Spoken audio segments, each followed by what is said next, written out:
اعوذ باللہ من الشیطان الرجیم بسم اللہ الرحمن الرحیم السلام علیکم ورحمۃ اللہ وبرکاتہ۔ پچھلے لیکچر میں فتح مکہ کے حوالے سے چند ہم نے چیزیں پڑھی تھیں، تقریباً ہاف لیسن ہم نے پڑھ لیا تھا۔ انشاءاللہ جو اگلا ہمارا باقی رہ گیا تھا انشاءاللہ آج ہم وہ پڑھیں گے۔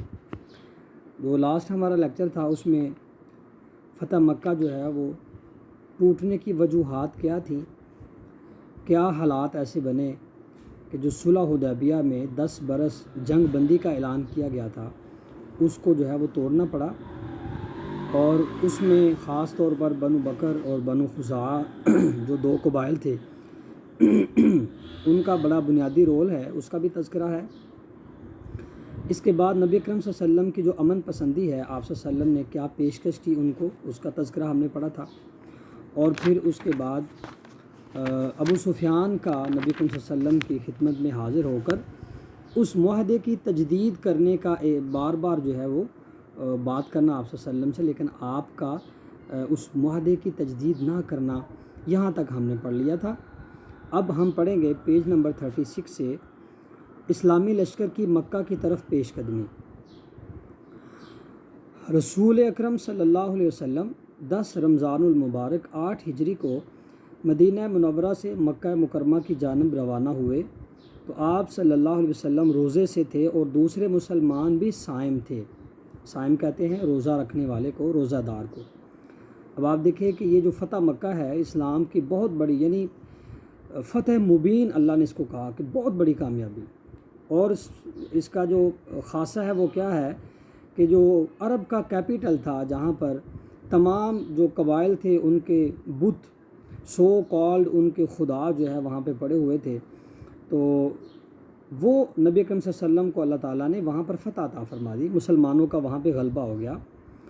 تو یہ آپ دیکھیے کہ نبی اکرم صلی اللہ علیہ وسلم اور مسلمان روزے کی حالت میں تھے، اور مکہ کی گرمی، صحرا، پہاڑ، اور پھر اس میں پیدل سفر، اور پھر 1 2 نہیں 10,000 کا لشکر، اور پھر اس حالت میں لوگوں سے جو ہے وہ جنگ کرنا، بہرحال یہ کٹھن مرحلہ تھا۔ آج بچوں دیکھیں کہ آج اگر ہم مسلمان ہیں، میرا نام اگر عاصم ہے، آپ کا نام عبد الرحمن عبداللہ ہے، عیسیٰ ہے، وغیرہ وغیرہ، تو اس کے پیچھے یہ ہیں وہ قربانیاں ان لوگوں کی کہ آج ہم مسلمان ہیں، کلمہ گو ہیں، اور بڑی اچھی زندگی جو ہے وہ ہم گزارے ہیں۔ اور یہی بات اگر آج ہم نبی اکرم صلی اللہ علیہ وسلم کے اسوے کے اوپر چلتے ہوئے ہم قربانی نہیں دیں گے تو ہماری جو آنے والی نسلیں ہیں پھر وہ اس کا خمیازہ جو ہے وہ بھگتیں گی۔ آپ صلی اللہ علیہ وسلم کے ساتھ 10,000 صحابہ کرام رضوان اللہ تعالی علیہم اجمعین تھے۔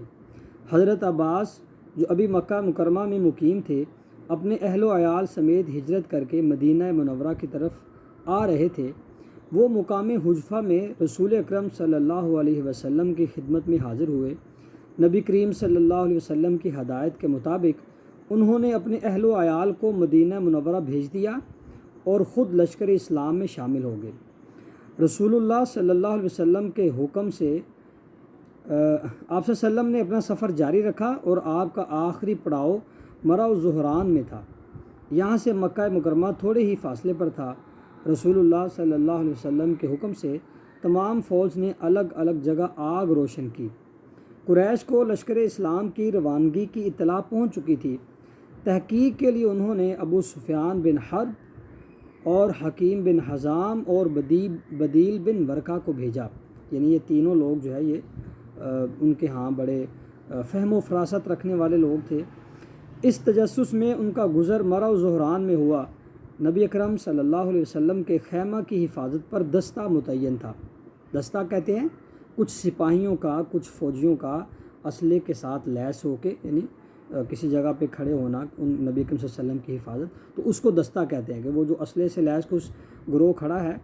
انہوں نے ابو سفیان وغیرہ کو دیکھ لیا۔ ابو سفیان جو ہے بچوں اس وقت تک مسلمان نہیں ہوئے تھے، اور پکڑ کر رسول اللہ صلی اللہ علیہ وسلم کی خدمت میں لے گئے۔ حضور صلی اللہ علیہ وسلم نے ابو سفیان کو اسلام کی دعوت دی۔ ابو سفیان نے آپ صلی اللہ علیہ وسلم کی دعوت قبول کر لی اور ایمان لے آئے۔ یہاں سے ایک بڑا پیارا نقطہ ہے بچوں، ہمیں یاد رکھنا چاہیے۔ اب دیکھیے کہ نبی اکرم صلی اللہ علیہ وسلم بدلہ لے سکتے تھے، ابو سفیان پکڑا گیا، بدلہ لے سکتے تھے، اور اب آپ صلی اللہ علیہ وسلم دنیاوی اعتبار سے بڑی ایک پاورفل جو ہے وہ جماعت لے کے ساتھ آئے تھے، لیکن آپ صلی اللہ علیہ وسلم نے کیا کیا؟ کچھ نہیں کیا، معاف کر دیا۔ اسلام کی دعوت دی، انہوں نے قبول کر لیا، اللہ کے رسول نے معاف کر دیا، ٹھیک ہے نا۔ اس لیے ہمیں بھی یہاں سے ایک تو دو باتیں ہیں، جب بھی آپ صلی اللہ علیہ وسلم کا نام آئے تو ہمیں آپ صلی اللہ علیہ وسلم پر درود و سلام کرنا چاہیے۔ اس کے پیچھے جو ہے وہ نبی اکرم صلی اللہ علیہ وسلم کی ایک بد دعا بھی ہے، تو ہمیں اس سے بچنے کے لیے آپ صلی اللہ علیہ وسلم کے اوپر درود بھی پڑھنا چاہیے، اور ویسے بھی اللہ کے رسول صلی اللہ علیہ وسلم سے محبت کا تقاضا ہے۔ دوسرا، ہمیں لوگوں کی غلطیوں کو اگنور معاف کرنا چاہیے، ٹھیک ہے، یہ آپ صلی اللہ علیہ وسلم کے ہمیں اسوہ ہے، آپ صلی اللہ علیہ وسلم کی تربیت ہے۔ حضرت ابو سفیان رضی اللہ تعالیٰ عنہ تیزی سے مکہ مکرمہ پہنچے، چونکہ اب مسلمان ہو چکے تھے، اب رضی اللہ تعالیٰ عنہ کے مرتبے پر فائز ہو گئے، اور حضور صلی اللہ علیہ وسلم کی طرف سے ان امان کا پیغام لوگوں کو دیا، اور قریش مکہ کو بتایا کہ ان میں مسلمانوں سے لڑنے کی ہمت نہیں۔ حضور صلی اللہ علیہ وسلم مکہ مکرمہ میں داخل ہوئے، آپ صلی اللہ علیہ وسلم نے اسلامی لشکر کو 3 حصوں میں تقسیم کیا۔ حضرت خالد بن ولید رضی اللہ تعالیٰ عنہ کے لشکر سے لڑنے کے لیے قریش کے کچھ نوجوان آئے، معمولی سی جھڑپ میں قریباً 13 لاشیں چھوڑ کر مشرک بھاگ گئے۔ یعنی ابتدائی طور پر انہوں نے، ظاہر ہے ان کا گراؤنڈ تھی، ان کا گھر تھا، ان کا علاقہ تھا، انہوں نے کوشش تو کی مسلمانوں سے لڑنے کے لیے۔ بہرحال حضرت خالد بن ولید وہ تھے لشکر اپنا سپاہ، اس کے لشکر اپنے جو فوج تھی اس لشکر کے کمانڈر وہ تھے، لہٰذا پھر بہرحال لڑائی ہوئی اور 13 لاشیں جو ہے گری، مسلمان کوئی شہید نہیں ہوا۔ اس کے بعد خالد بن ولید رضی اللہ تعالیٰ عنہ مکہ مکرمہ کے گلی کوچوں سے ہوتے ہوئے کوہ صفا پر حضور اکرم صلی اللہ علیہ وسلم سے جا ملے۔